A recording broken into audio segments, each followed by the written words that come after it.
লোকসভা ভোটের আগে ফের বিরাট ধামাকা মোদি মমতার। একদিকে রয়েছে রেশন কার্ড নিয়ে বিরাট বড় আপডেট, অপরদিকে রয়েছে 100 দিনের টাকা, লক্ষ্মীর ভাণ্ডার প্রকল্পের টাকা কবে থেকে রাজ্যের সাধারণ মানুষ ব্যাংকের অ্যাকাউন্টে ঢুকবে সেই দিনক্ষণ বদলে দেওয়া হলো মমতা সরকারের পক্ষ থেকে। অন্যদিকে রয়েছে আধার কার্ড নিয়ে এই মুহূর্তে আরও একটি বিরাট ভয়ঙ্কর আপডেট, যা কিনা দেশের প্রত্যেক নাগরিককে অবশ্যই জানতে এবং মানতে হবে। অন্যদিকে আবার উচ্চ মাধ্যমিক পরীক্ষার্থীদের জন্য রয়েছে আরও একটি ভয়ঙ্কর নিয়ম, আর এই নিয়ম না মানলে পরীক্ষার্থীদের পরীক্ষা বাতিল হবে বলে জানিয়ে দিল উচ্চ মাধ্যমিক সাংসদ। অন্যদিকে লোকসভা ভোটকে মাথায় রেখে এবার সুপ্রিম কোর্টের তরফ থেকে জারি করা হলো সমস্ত রাজনৈতিক দলগুলির জন্য আরও এক বিরাট বড় নিয়ম। রাজনৈতিক দলগুলিকে কত টাকা পর্যন্ত দিতে পারবে টাটা আম্বানিরা ঘোষণা করে দিল সুপ্রিম কোর্ট। সব মিলিয়ে দেশবাসী এবং রাজ্যবাসীর জন্য রয়েছে ছটি একের পর এক বিরাট বড় সুখবর।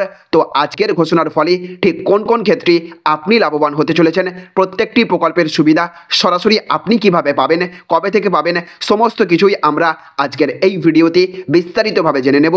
আর এই ভিডিওটি শুরু করার পূর্বে আপনাদের কাছে ছোট্ট একটা রিকোয়েস্ট, অবশ্যই এই ভিডিওটিতে এক্ষুনি একটা লাইক করে দেবেন এবং জনস্বার্থে ভিডিওটিকে দেখার পর প্রচুর পরিমাণে শেয়ার করবেন। আর আপনি এবারের বাজেটে কোন কোন জিনিসের দাম কমলে অত্যন্ত খুশি হতেন অবশ্যই কমেন্ট বক্সে লিখে জানিয়ে দেবেন। তো দেখুন, আজকের প্রথম খবরেই বলা হচ্ছে আধার কার্ড ডিঅ্যাক্টিভেশন নোটিশে আতঙ্ক।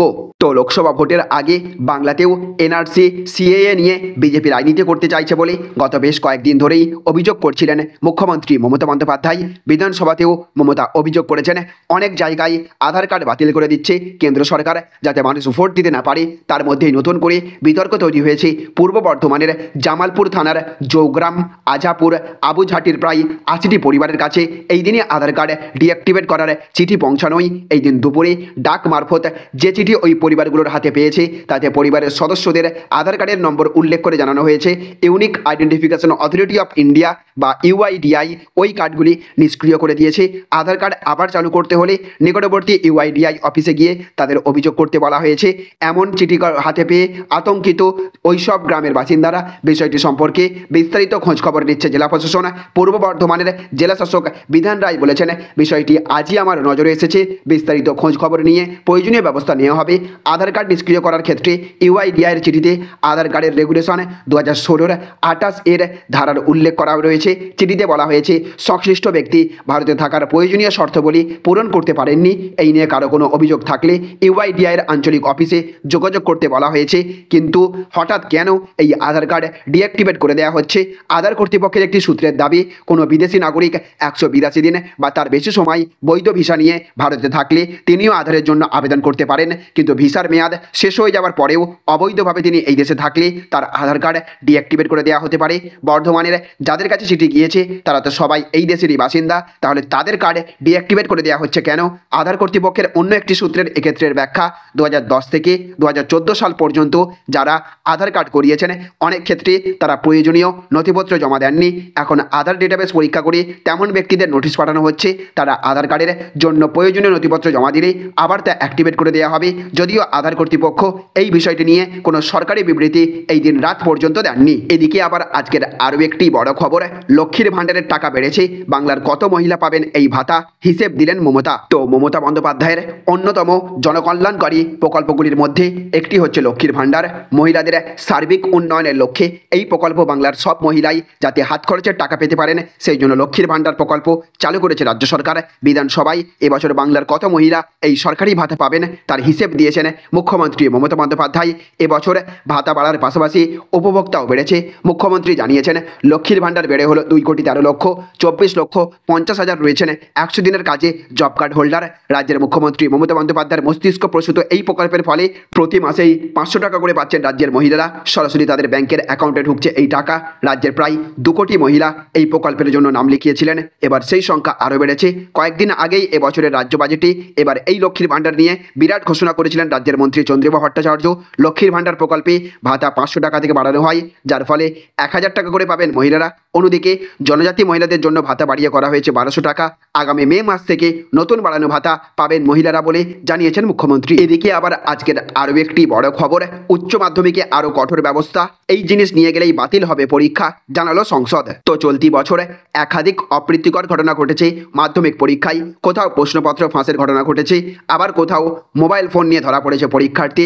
এমনকি পরীক্ষা শুরুর পর নকলের কাগজ ধরা পড়ায় পরীক্ষার্থীরা ভাঙচুর করেছে পরীক্ষা কেন্দ্র। মাধ্যমিকের থেকে শিক্ষা নিয়ে এবার উচ্চ মাধ্যমিকে অপ্রীতিকর ঘটনা এড়ানোর জন্য বদ্ধপরিকর সংসদ কড়া নির্দেশিকা জারি করে বলা হয়েছে, পরীক্ষার সময় পরীক্ষার্থীর সাথে মোবাইল ফোন থাকলেই তার পরীক্ষা বাতিল করা হবে।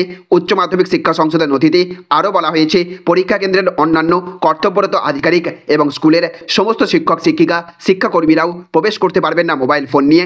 মোবাইল ফোন যদি কেউ নিয়ে আসেন তাহলে সেটি তাকে জমা করতে হবে ভেন্যু সুপারভাইজারের ঘরে।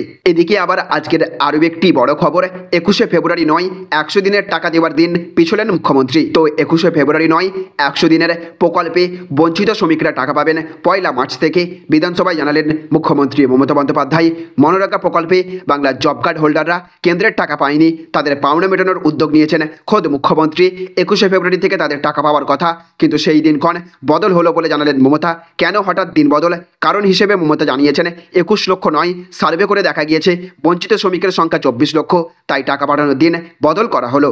এদিকে আবার আজকের আরও একটি বড় খবর, রেশনের চাল কেনার জন্য টাকা দেবে সরকার, আধার কার্ড লিঙ্ক থাকলেই মিলবে এই সুযোগ। তো দেশের সাধারণ মানুষের সুবিধা অসুবিধার কথা মাথায় রেখে কেন্দ্রীয় সরকার নিত্য নতুন প্রকল্প গ্রহণ করছে। এমনই একটি প্রকল্প প্রধানমন্ত্রী গরিব কল্যাণ যোজনা। করোনার সময় থেকেই কেন্দ্রীয় সরকারের তরফ থেকে এই যোজনাতে প্রত্যেক মাসে বিনামূল্যে 5 কেজি করে চাল দেওয়া হচ্ছে।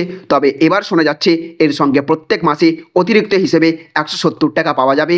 বাইরের বাজার থেকে আরও 5 কেজি অতিরিক্ত চাল কেনার জন্য এই টাকা দেওয়া হচ্ছে। এবার প্রশ্ন হলো, দেশের সমস্ত রাজ্যের জন্য কি এই সুবিধা চালু রয়েছে? বাংলার রেশন গ্রাহকরাও কি এই সুবিধা পাবেন? রেশনের মাধ্যমে চাল গম দেওয়ার পরিবর্তে খাদ্যশস্য কেনার টাকা সরাসরি গ্রাহকদের অ্যাকাউন্টে দিয়ে দেওয়া হবে। এই নিয়ম ভারতবর্ষের রেশন ব্যবস্থার ক্ষেত্রে একটি যুগান্তকারী পরিবর্তন বলা যেতে পারে। এর কারণ হলো, অনেক সময় অভিযোগ ওঠে যে রেশনের দেওয়া খাদ্যশস্যের গুণমান ভালো হয় না। এই নতুন ব্যবস্থা চালু হওয়ার পরে কোনো রেশন গ্রাহকেরা চাইলে সরকারের অনুদানের টাকা ব্যবহার করে নিজের পছন্দ মতো দোকান থেকে চাল কিনে নিতে পারবেন। এক্ষেত্রে কোনো রকমের নিয়ে সমস্যা হবে না।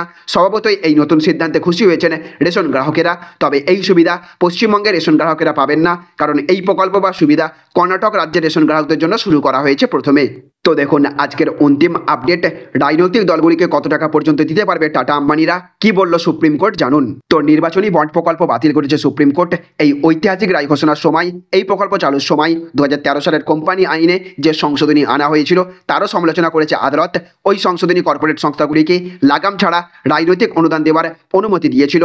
আদালত বলেছে এর ফলে অবাধ এবং সুষ্ঠু নির্বাচনের মৌলিক অধিকার লঙ্ঘিত হচ্ছে। এদিনের রায় কোম্পানি আইনে করা মোদী সরকারের ওই সংশোধনীটিও বাতিল হলো।